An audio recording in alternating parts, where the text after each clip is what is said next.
that I have ever been in my life. I have never done public speaking before. I've never actually shared my testimony besides a couple of my close friends and my coworkers. And I'm asking you to take this moment that I'm about to give you and talk to God. And I want you to say, there's a reason I'm here, and I want you to soften my heart. Whether you get touched by something that I say tonight, or it's something that you hear tomorrow or Saturday, there is a reason that God called you to be here in his presence among your sisters, among the mothers of you, among the friends, etc. The one thing, if you do know me, but I know a lot of you don't know me, but the one thing that I do pride myself on, I am really, really proud of this, is I'm an extremely open book, an extremely open book. And I really, truly have no shame in my game. I will tell you everything that I've done, and I'm sorry, Mom, if you hear things that you haven't heard before. But I also want you to take what I do, and I want this to encourage you to learn how to open yourself up. Whether that means to your closest friends, if this means your husband, if this means your coworkers, your roommates, or maybe even your neighbor. Because honestly, ladies, we are only as sick as our secrets.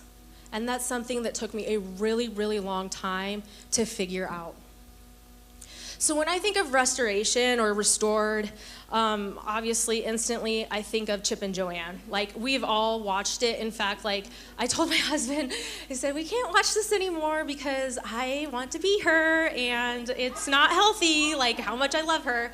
So we don't watch it. And there is something to say about this, though, about that woman, that she can take something as simple as shiplap, something that people used to cover up, and she pulls it off and she makes it beautiful. She takes something that people would normally look at and bypass, and she has restored it. And that's what God wants us to focus on this weekend, is to take the things that you're trying to cover up, the shiplap in your life, and expose it for its raw and natural beauty that it is. So, with that being said, what do you feel like needs to be restored? For some of you, you've already done the work. You've already put in the hard work, and you're simply here to support. Because empowered women empowered women. And I know that Ashley said that before, and when I heard that, I thought of a God wink. And for those of you that don't know what a God wink is, it's just him saying, yo girl, I got you. So when I heard that, I was like, yes, he's here. He told me, he said that to her. But for some of you, you're just looking to continue to mend. You're currently on that journey. For some of you, unfortunately or fortunately, however you look at it, you're in denial. And for some of you, you've been trying to tackle your darkness with no luck. So, what caused you and your light to stop shining?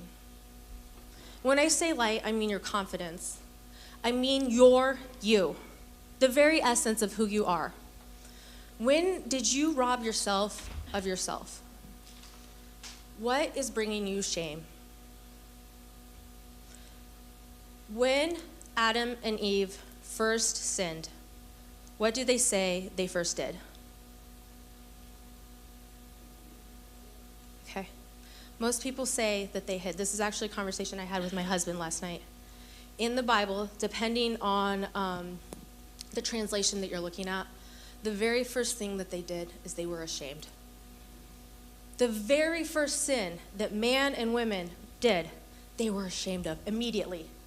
And as soon as they felt that shame, they hid. And they clothed themselves. And they were frightened. But what they didn't realize is God is so almighty. He already knew what they did. He was already anticipating it. And he was waiting to love on them. Shame is a very, very powerful force. It can undermine by making you feel unlovable. It can be exploited by others to manipulate you and bend you in ways that you would have never imagined. Shame is among the most corrosive of human emotions, with the power to convince us that the little voice in your head is right after all. You know, that one that says, you're not worthy of love. You knew you'd fail. You're not qualified for that job. She's not really your friend. You don't really belong. Why would anyone love you? It's an excruciating feeling, and it's a universal one. Rich or poor, overweight or thin, successful or struggling, we all experience shame from time to time, and rarely do we talk about it. Shame can shut us down or emerge in ways destructive to ourselves and others. If I'm in shame and I'm miserable, I'm bringing you down. Misery loves company. It's been linked to addiction, violence, aggression, depression, eating disorders, and bullying. So it's crucial that we learn how to deal with it and how to build healthy barriers with shame. So how can we bring light to shame? Shame and vulnerability research author Brené Brown. Have any of you read any of her books? Yeah, I love her. She describes shame as the intensely painful feeling or experience of believing we are flawed, therefore unworthy of love and belonging. I'm going to say that one more time. She describes shame as the intensely painful feeling or experience of believing that we are flawed and therefore unworthy of love and belonging. No wonder that it's the last thing we want to talk about when we feel ashamed. Why would we want to talk about something that we may have other people perceive us as the terrible human that we are, that the flawed human that we are? But that's honestly not the best approach, and I've learned this from my experiences, and don't worry, we'll get there. But the less that we talk about shame, the more power we give it. The more we let it take over our lives and we let it manifest within us. Dr. Brown explains in her book, Daring Greatly, it's a great book, I love it. If we cultivate enough awareness about shame to name it and speak to it, we basically cut it at its knees. I'm going to say that one more time. If we cultivate enough awareness about shame to name it, to speak to it, we take its power away. Ladies, we cut it at its knees. Getting beyond shame means acknowledging it, sharing our experiences with people that we trust first, people that we know are going to love us no matter what, like my mom. Their empathy will allow us to keep our sense of shame in perspective, as well as help us come up with strategies on how to deal with it. That philosophy is also being used successfully now in addiction and mental health facilities all over the United States, where shame-based education can help clients identify, understand, and move past the shame that often underlines their issues. By acknowledging shame, we refuse to let it fester or define us. When we bury the story, we forever stay the subject of the story. But if we own the story and we talk about it, we actually get to rewrite and narrate the ending. There was a time when your light shined. There was a time when you didn't doubt yourself. There was a time when you didn't have that little voice that told you that your body wasn't good enough. When your bank account didn't reflect your poor spending habits. There was a time, maybe it was pre-abortion, or pre-miscarriage, or pre-divorce. There was a time when you didn't mask your emotions with drugs and alcohol, shopping, lying, cheating, food, overworking, sex, gossiping. There was a time where you didn't allow jealousy to seep in so deep that you looked at the other woman and you said, why she got that? And instead of saying, good for her. There was a time that your heart belonged to yourself and not the man that you're continuously chasing after. There was a time that that heart belonged to God and you, and that's it. How do we get back to that self? How can we get back to that self? What is holding you back? Like, here's what I want. I wish I had the opportunity to do this. I wish I could sit in front of each and every single one of you and hold your hand and say, what's holding you back? Why are you doing this to yourself? Why don't you love yourself the way I love you? I see so much potential in you. You have the potential. Stop doing this to yourself. Stop downing yourself. Let's praise the little things that you do. You went to the gym? That's amazing. That's amazing. You got an apple instead of a baguette at Panera? Yes! Yes! You didn't eat it? That's okay. You still made the choice. Right? I want to sit with you and I want to say, can you believe in you the way I believe in you? The way God believes in you? The way Mr. Rogers believed in you? Like, can we do that? Can we get back to that? When was the last time that you looked at yourself in the mirror and you admired the woman that you have become? And you looked at yourself and you're like, I love you. Thank you for fighting every single day. I love you. You are beautiful. You are powerful. You are strong. I love you. When was the last time you asked God for help? What I want to do tonight by telling you my story is I want to ignite a passion in you and a fire in you that God wanted to pour in you last week. I want to make you remember why you were handmade and created by God. I had what you would call a normal-ish upbringing.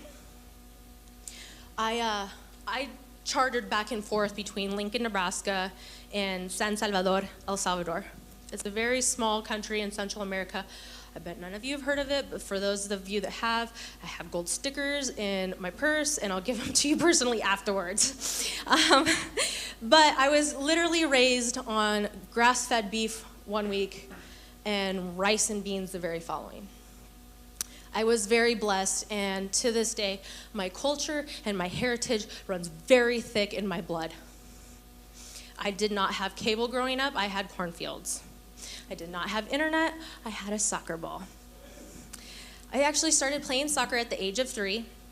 And by the age of 9, I was already up to about 15 hours of soccer a week.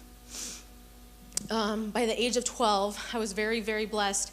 My mother put me on one of the teams in El Salvador that got the attention, and I was able to play against other national teams. So Guatemala, I think it was, and Costa Rica in a tournament with other women who were like in their 20s as a 12-year-old. Back in the States, I tried out, my father pushed me to try out for an all-boys soccer club select team, and I had made it. And I resumed to play there until I was 16. The one thing that I failed to mention is this entire time growing up, I was very fortunate and blessed enough to have a mother who told my dad, no matter what, we're going to bring her up in a Christian school.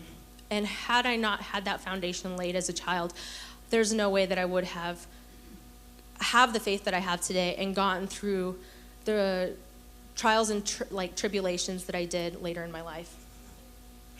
My parents never let me say I can't. There literally was not a thing that I couldn't do, and I am so thankful for that. Growing up, I didn't know what sexism was, and I actually didn't realize how much of a gender inequality and a gap that there was until as of recent when my girlfriend Danny sat me down and was like, hello, simply because my parents never let me compare myself to men or to boys. There was never a, oh yeah, but you're a girl, honey, or no, you can't wear that, that's boys. If I wanted to wear soccer clothes every single day to school, I could. If I wanted to go out and run cross country with the guys, I sure could. There was nothing that my parents didn't support me and love me and told me, yeah, girl, you can do it. And if you're gonna do it, you might as well be better than the boys. So for me, there was never the idea of sexism or anything like that. I did, however, get to see firsthand on many occasions what racism looks like. And that is ugly. It is so incredibly ugly. I do remember one specific time, and this will be burned into my head until the day I die. But there was one time in the summer that we were traveling back from El Salvador, and we had to make a stop in Denver. And there was a terrible storm here in Omaha, so they couldn't fly us in, so we had to spend the night in Denver. But the sticky situation about that trip was we had to get back to Lincoln, let's call it a Wednesday, to fly out to San Diego for a soccer tournament that following Thursday. Well, with that overnight delay, we had to actually take all 28 pieces of luggage, because my mom loves to pack. We had to take all of those luggages and everything to San Diego. The problem with this was when we went to check in at the airline, the desk there was this really nice guy. His name, and I will remember this, like I said, to the day I die. I can't even remember what he looks like. His name was Jeff Paff, P-F-A-F-F, because I'm like 10, and I look at it, and I'm like, who are you? This guy stood there and made fun of my mom over and over and over and over again because of her accent. He sat there and he took our tickets to San Diego, voided them, and gave them to someone else. I don't know how my mother did it, but somehow she got us to San Diego. What I can tell you is something we did not expect. When we pulled out all of our luggages, he had written explicits on every single luggage and all the tags. Can you imagine that? Being a woman in your mid-30s, traveling with 2 kids by yourself, and I'm sitting there witness him calling my mother every name in the book because she wasn't white enough. Like I said, I have been blessed to be raised by a very strong woman, and because of that, I know what a strong woman looks like, and therefore I will follow suit. I don't know what happened to me, but by the age of 15, I revolted. I went crazy. I was a different person. Soccer was still my #1 passion, but it was it was going to meet its rival here very, very soon. I had my very first drink at the age of 15. I was a kid. I actually had my very first everything at the age of 15. Fortunately for me, drugs were not my thing, but drinking, I loved it. I love drinking. It was a very, very pivotal age in my life for myself, my relationship with my parents, and those around me. By the age of 17, I was ready to escape and leave as far as possible. I was recruited to a lot of schools here in the area, including Creighton and a couple other Division I schools.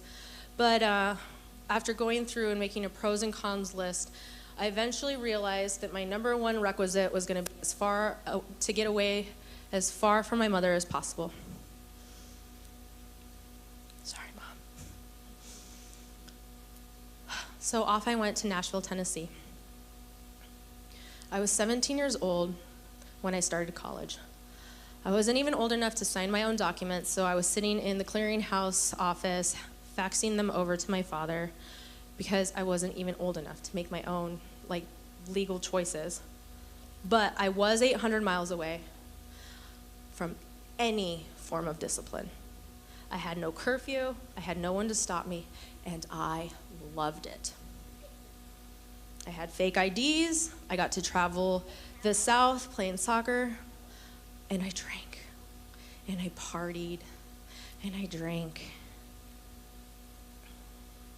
My day consisted of waking up, going to practice, skipping all of classes, going to dinner with my soccer mates, and then going out. Every single day, there's a reason to drink in Nashville. I'm sure it's the same way here in Omaha. I know it's the same way here in Omaha. I woke up and did it over and over and over again. Class was never my reason to go to school at this point in time. Soccer and partying was. Everything really started to go downhill, but really took a turn for the worst my senior year. everything had changed. I was burnt out, I had no purpose, and I was an alcoholic. I was in a very heavy depression, and I had a black cloud that continuously followed me. I drank because I was sad, and I was sad because I drank. I would wake up, practice, drink, sleep, and the cycle over and over. I was gaining weight. I couldn't figure out why. So at this point in time, I thought what would be best would be to stop eating. And that right there is another story for another day. But on my literal 21st birthday, I thought I was on top of the world. I thought there was nothing that could stop me. So I went to film drunk. Everyone in the room could tell that I was drunk. Everyone could tell that I had been drinking that day. I was loud, obnoxious, vulgar, disrespectful. My coach immediately pulled me, told me to wait outside, and that he would talk to me after film. That day was the day that changed everything for me. He pulled my scholarship. He kicked me off of the team. He contacted the deans, which in turn kicked me out of school. Now, if you haven't caught up or caught on to the gist of my life, was soccer at one point in time was my everything. And just like that, it was all down the bottle. Everything that I had worked for was gone. I tried to hide it from my parents, and this was back in September. And for some reason, I don't even think this is legal, but for some reason, in November, the deans had decided that they would reach out to my parents, because my goal was just to go to some other school in the area and just tell them that I dropped out if I didn't like the school or whatever it was. But the deans reached out to my mom, and you know what happened next? I was on my way home. 21, back at home with my parents. I was ashamed. I was embarrassed, but I was ashamed. I was an established alcoholic. There was not a day that went by that I did not drink. Depression refused to leave my side, and there was a constant reminder to myself, not my parents, but to myself of what a failure I was. Everything that I had worked for, all the money that my parents had poured into me, all the time, and all my dreams, and all the encouragement that they had given me was gone. And there was no one to blame but myself. I moved back and forth throughout the years between Lincoln and Omaha, Omaha to Lincoln, Lincoln to Omaha, Omaha to Lincoln, trying to escape my demons. They followed me. I jumped from toxic relationship to toxic relationship. And no, that doesn't just mean boyfriends. You can have a toxic relationship and a friend. Whoever would drink with me became my best friend. Whoever would love me at my darkest and would be in misery with me, I wanted you next to me. There is a quote, I'm sure that most of you have heard it. I literally tried to drink my demons away, and they learned how to swim.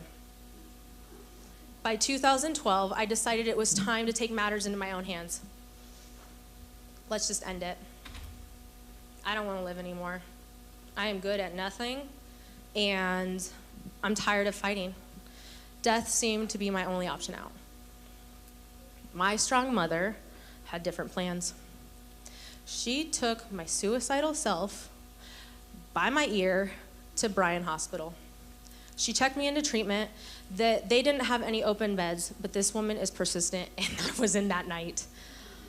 I stayed in treatment. I graduated, and I attribute that moment in my life to my mom. How she got me in and how she does anything honestly blows my mind, and the thing that just I admire the most is that she never asks for credit.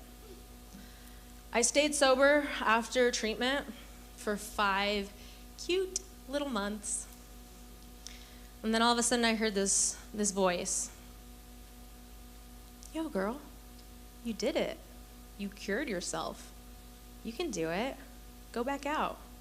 Just try it. You'll see. If you can stay sober for 5 months, you can stay sober for the rest of your life if you wanted to, but you don't have to. I drank. It got worse. Alcoholism is a very progressive disease. It does not discriminate. You can be on top of your game.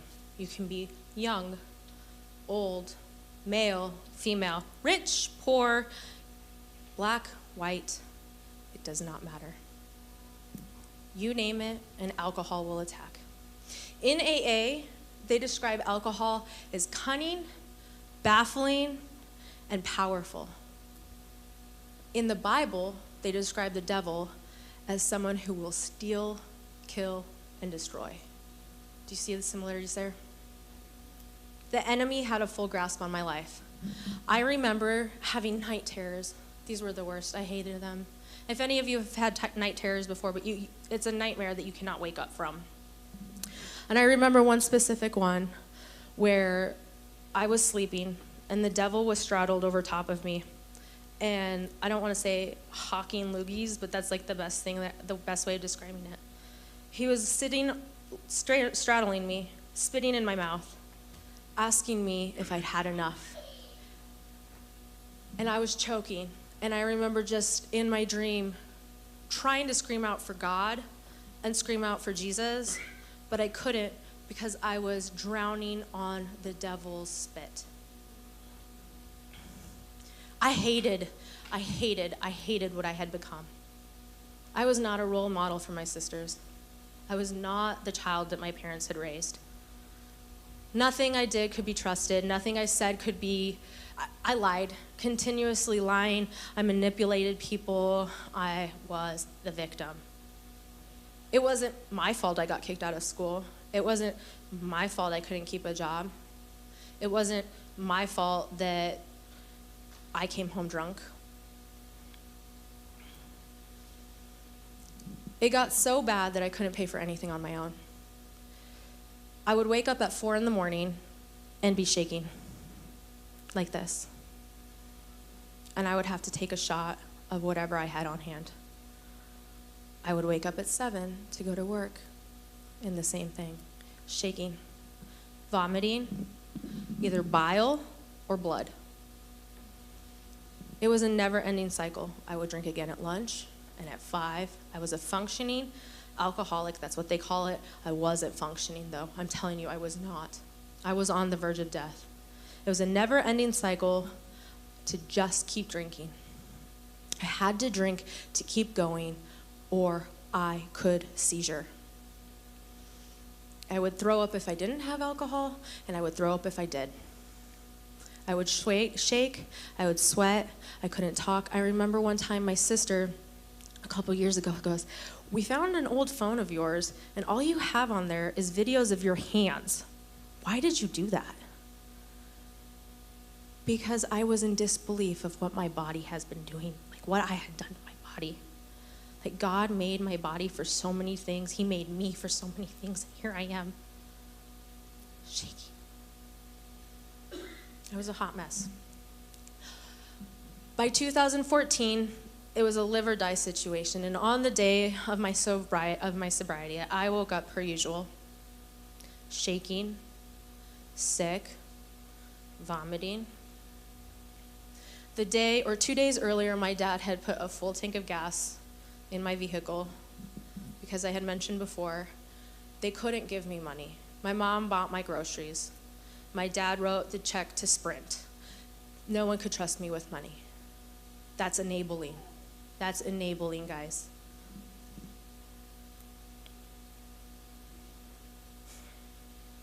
I woke up and I needed a drink. I had several stashes. I had a place in the closet, I had a place in the living room, I had places in the kitchen, I had a place in my bedroom closet. I checked everywhere underneath the bed with no luck. By this point in time, it's 11 a.m., and I tell myself, okay, I need to figure this out. Or I'm going to have a seizure, or I'm going to die, or I feel like I'm going to die. So what are my 3 options? Option number 1, go to my mother's in Lincoln. I'm living in Omaha at this time. So drive to Lincoln under this physical,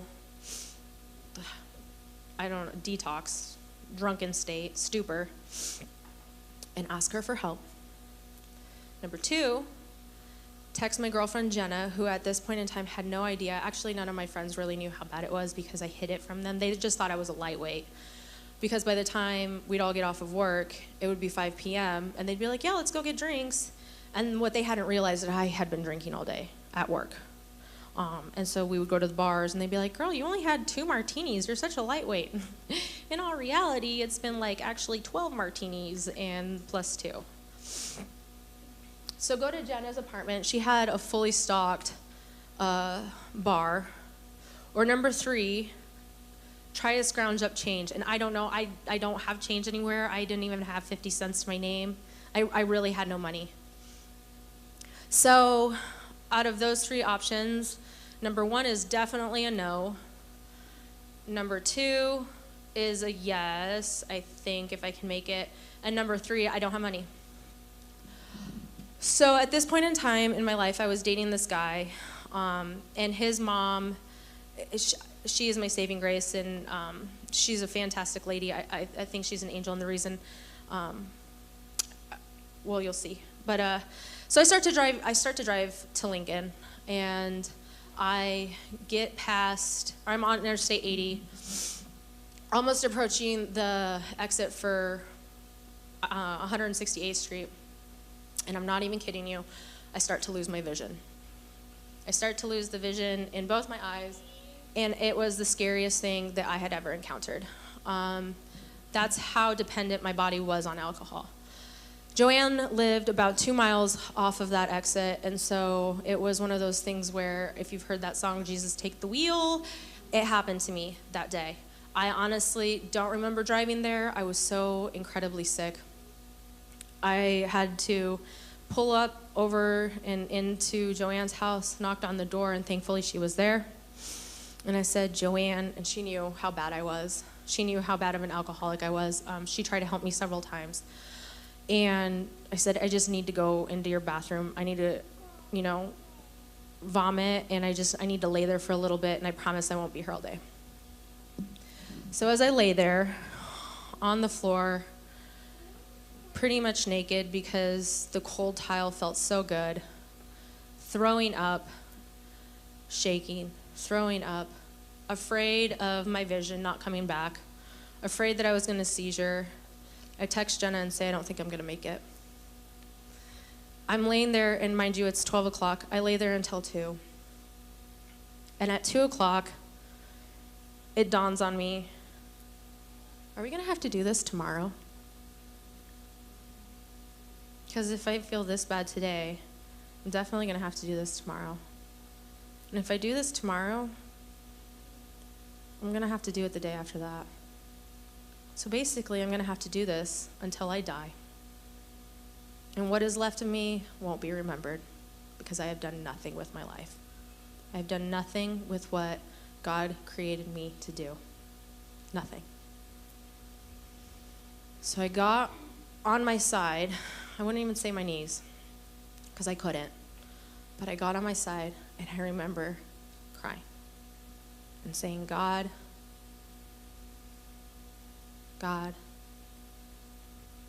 I'm ready. Help me. I need you. I need you now more than ever. And I laid there, and he held me.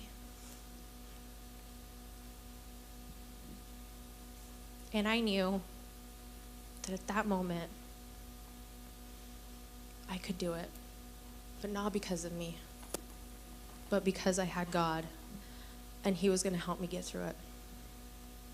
So I started to scream for Joanne, And what's sad is that she had grandkids there, and her grandkids had to watch this. So I do feel bad for that. I feel bad for putting her through a lot of the things that I did, but that woman never judged me, and she loved me no matter what, and I know that that's what an angel would do, and that's what Jesus would want us to do, come any situation. So I said, Joanne, 3 o'clock, Joanne, I need to go to the emergency room. It's literally a life or death situation right now. I'm going to start seizuring. I can't stop sweating. I can't keep water down. I can't keep Gatorade down. The only thing that I could potentially keep down is alcohol, and I'm not going down that route. So Joanne gets on the phone with my mom and says, hey, I'm taking Sasha to the emergency room over at Lakeside if you want to meet us. My mom lives in Lincoln, so she had to drive all the way up. Which I'm very thankful for the next few things that happened to me at the hospital. If it would have gone any different, I think, well, I don't know. I don't know what would have happened to me. But we walk in to the emergency room, and it's a Sunday, and there's no one there at Lakeside. Not a single person. I didn't have to wait, which for me blows my mind, especially talking with my nurse friends, that like, that doesn't happen.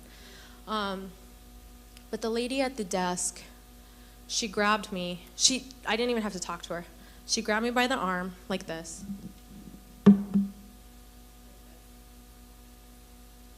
And she just held me. And she said, oh, sweet girl, this will be the last day you ever have to feel like this. I didn't even tell her what was wrong. And she looked at me and she goes, I've been sober 15 years now, and I promise you we'll get you the help that you need.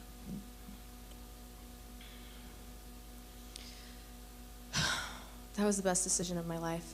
She was an angel. She was a God wink for me. She was one of those, girl, look, I'm here with you.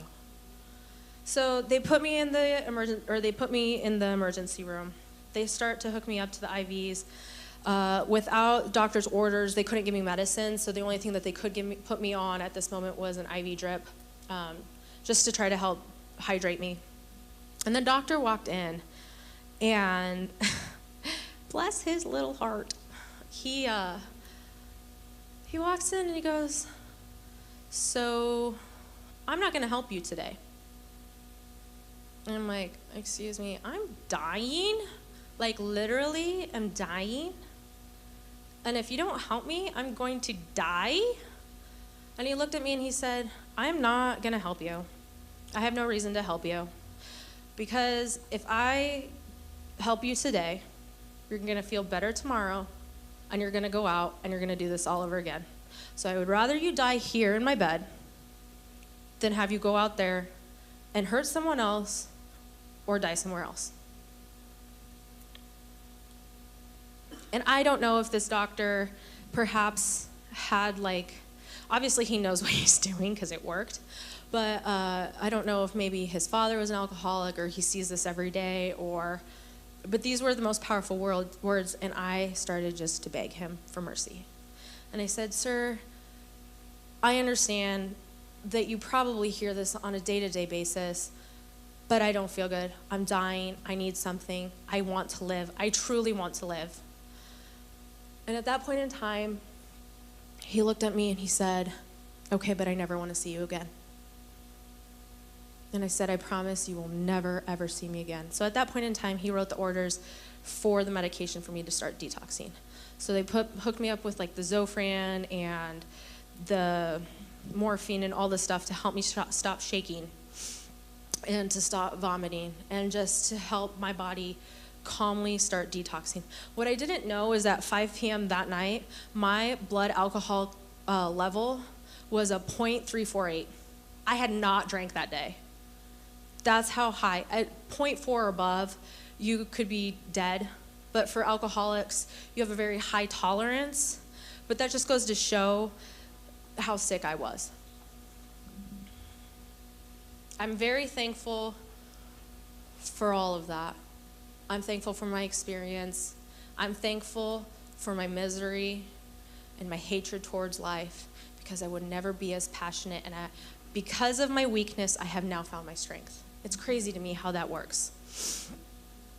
About 3 years ago, my friend, he told me about this time that he took his son to the roller skating party. He's a 5th grader. And for those of you who either went to the roller skating parties or have children to take them, his crush was going to be there. And this is a true story. This is a super cute story. But his little boy had never been skating before. And mind you, the kid's athletic and really put together and jazzy and snazzy. And he was very confident that he could do this all on his own. And so his dad laces him up and he says to him, okay, this is kind of what the feel is. This is what you got to do. But remember, at any point in time, I'm here for you. I'm going to stand right there. I'm going to watch you. And I just want you to have fun. So the little boy goes, yeah, Dad, I got this. I don't need you. I don't need your help. Like, this is roller skating. I'm in 5th grade. So he gets out on there, and he falls immediately. And he gets up, and he falls again. And up and down he goes. And his dad's like, it's okay. You can get up, buddy. You can get up. You'll be fine. I'm here for you. Don't, do you want me? Do you need help? And his son was like, no, I don't need you. I'll figure this out. So the little boy is stubborn and determined to do it on his own. Well, after one too many falls, bloody elbows, and bloody knees, Isaiah comes up to his dad, bawling, embarrassed and ashamed and bawling. And he goes, Dad, how could you? Why didn't you help me? Where were you? I need help. And my friend John, just so lovingly, looks at his son and he goes, buddy, I've been here the whole time. I was over there. I watched you. You told me you were fine. You told me you didn't want help. You told me you were going to figure it out. And when he told me the story, I just thought, okay, God, I see you. I see you. Every single day, God tries to show us and remind us that he's here for us and that he's on the sidelines and that he believes in us, but we have to ask for help, ladies. We have to ask for help because we are free people and we are free women and God truly does want to help us, but he can't force it. Otherwise, we're not free. God loves us so much that he wants to help and simply be with us.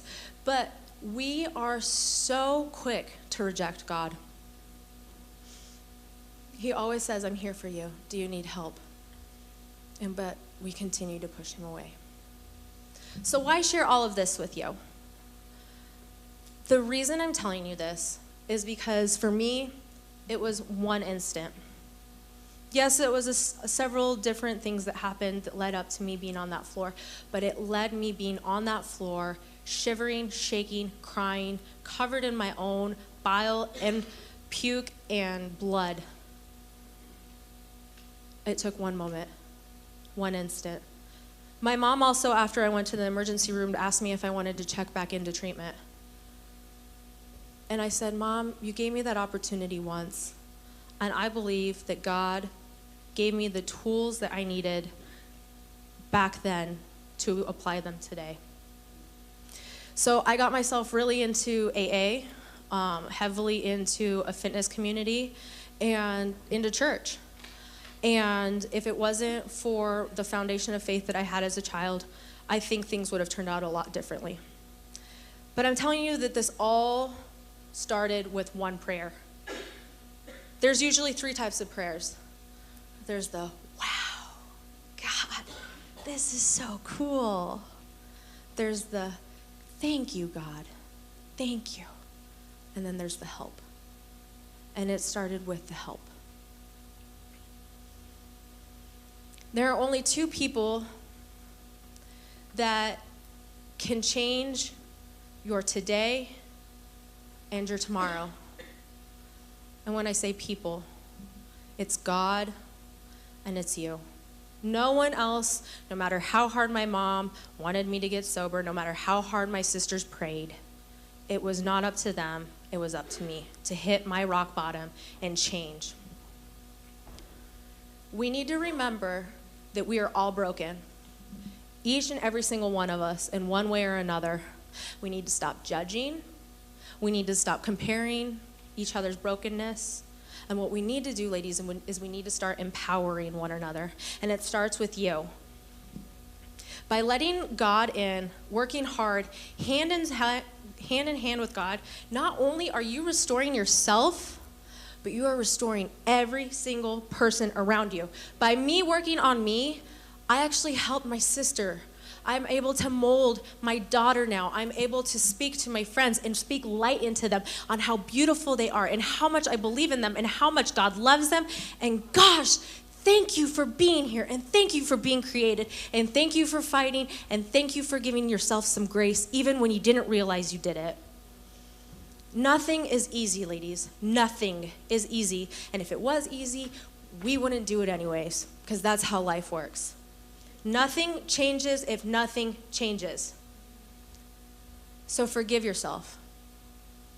Forgive yourself for the words that you've said, for the things that you've done, for the stupid risks that you've taken, and the times that you have confused your ego with your heart.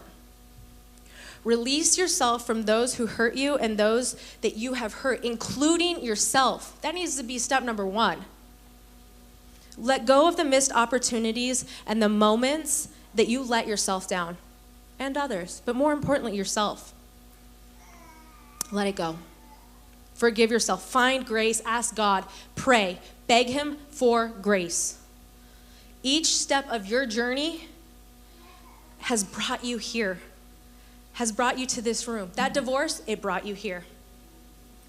That bankruptcy, it brought you here. Everything, every mistake, everything has brought you here. How cool is that? God has used your icky past to make you who you are today.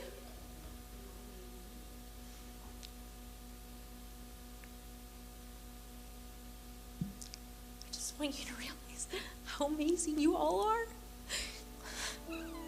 And God loves you. You can seriously do anything because you have God on your side. He has and will equip you with all the tools that you need to continue to become the best version of yourself. If you think you're too old to change, think of this.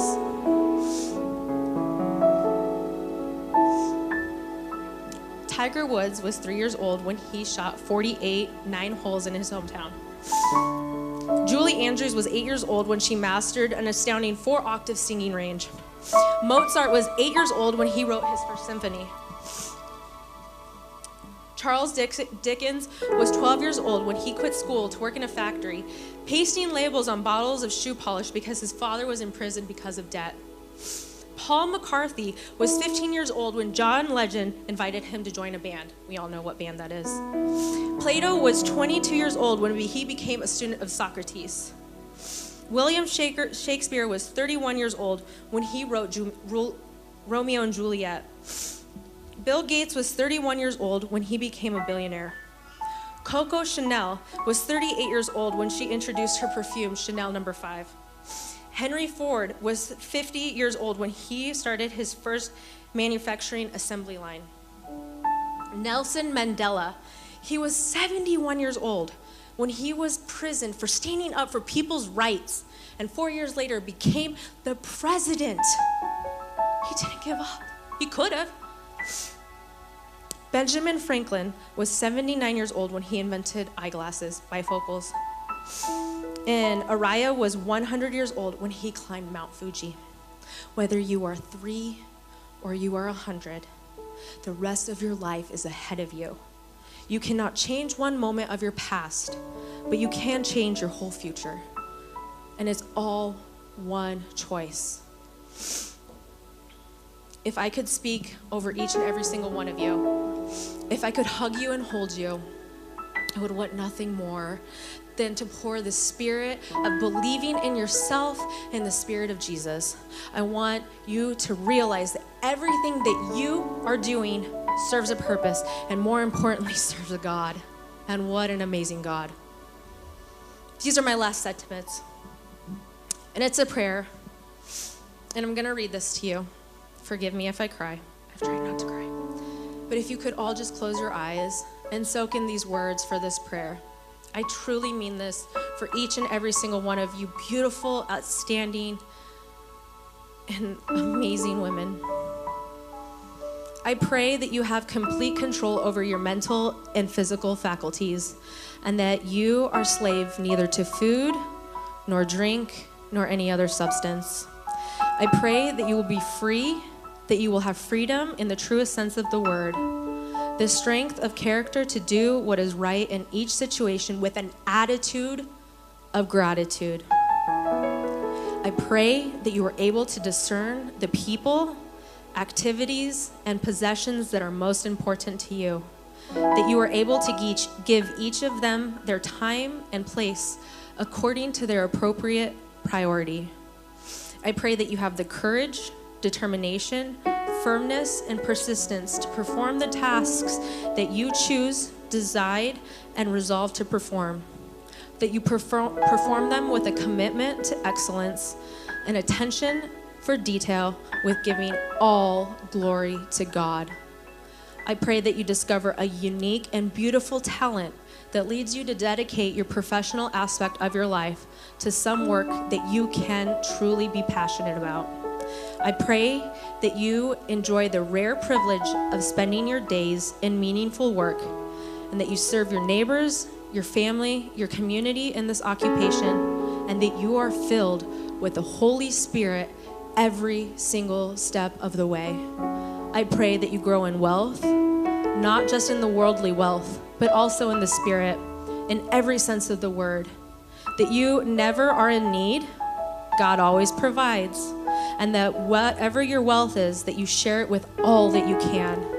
I pray that you discover a deep and abiding inner peace, that you learn to continue to walk and talk with God, that the peace comes from knowing who you are, where you are, and that you are created with an intentional purpose, to love yourself how God created to love yourself, that all you do is contributing to the happiness of yourself and others, that you are progressing no matter what towards becoming the best version of yourself. And I pray this, lady, I prayed this all week, every day, for each and every single one of you. I pray this in his holy and mighty name. Amen.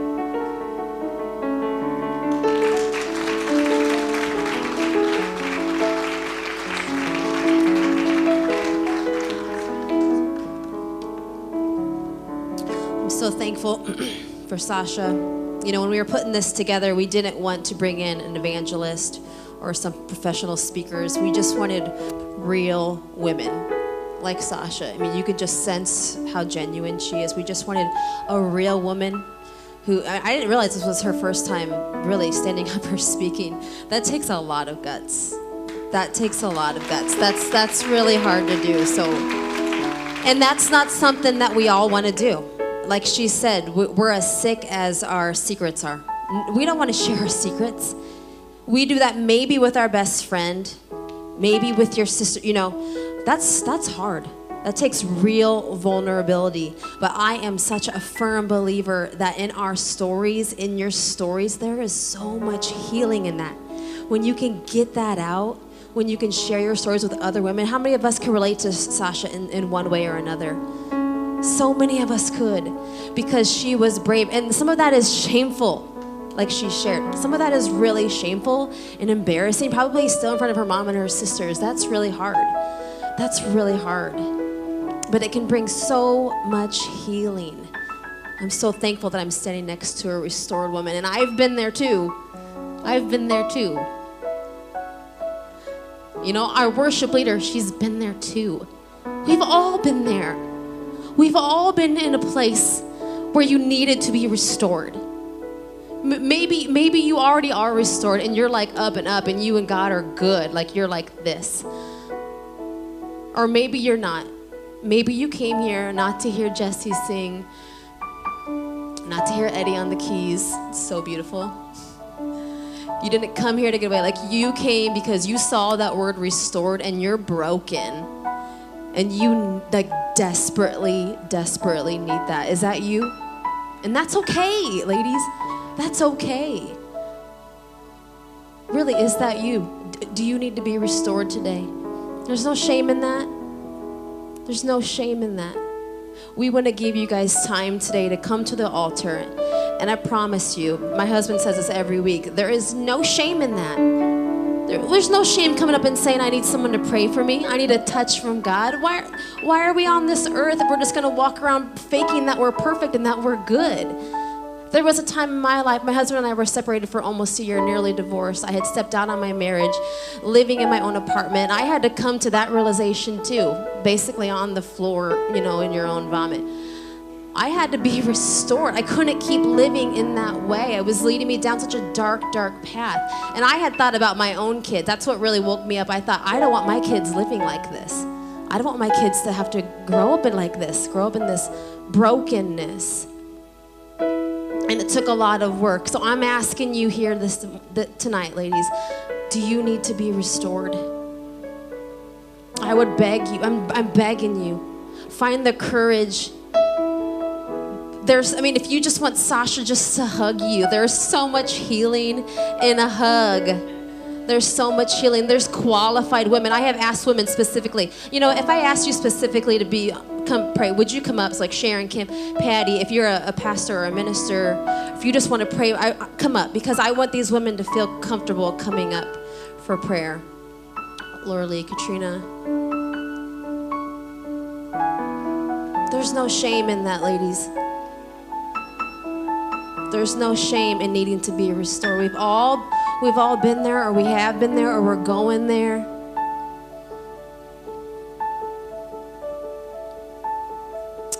Thank you, Jesus. Thank you, Jesus. There's freedom in this place.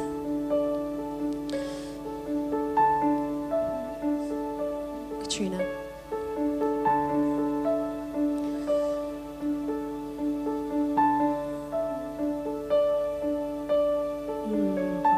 Anybody else? Anybody else? What is it? What needs to be restored in your life? Maybe you had a relationship with God and you've kind of been doing your own thing, just doing life without Him. Do you need that restored tonight? No one's watching you. No one's looking at you. No one cares. If you're a restored woman in this place, if you're free, would you just pray right now that some women would find some courage,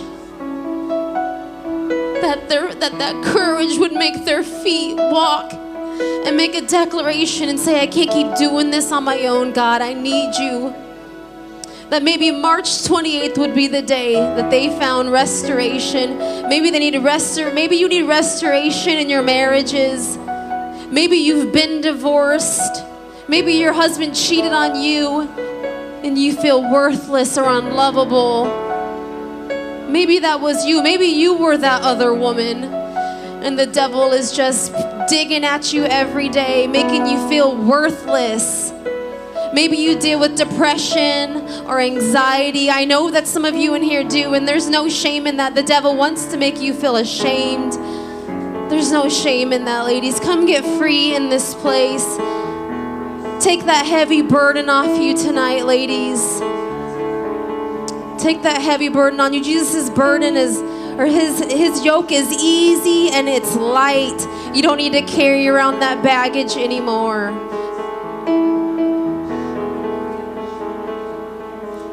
Maybe you already are a restored woman and you want to stand in the gap for somebody. Maybe you want to stand in the gap for your kids, your prodigal sons and daughters that have run away from the Lord. If that's you, would you come up? I know that's Mickey. And we can stand with you together and believing with you, Mickey, that your sons, your daughters would come back to Jesus. Maybe you're dealing with an addiction. Maybe you're dealing with alcoholism. Do any women want to stand with Mickey believing that her sons and daughters, her daughter-in-law will come to Jesus? Come on up with her. There's so much power in sisterhood. There's so much power in walking this together. Thank you, Twyla. There's so much power in saying, I don't have all the answers, but I'm going to stand with you and I'm going to love you.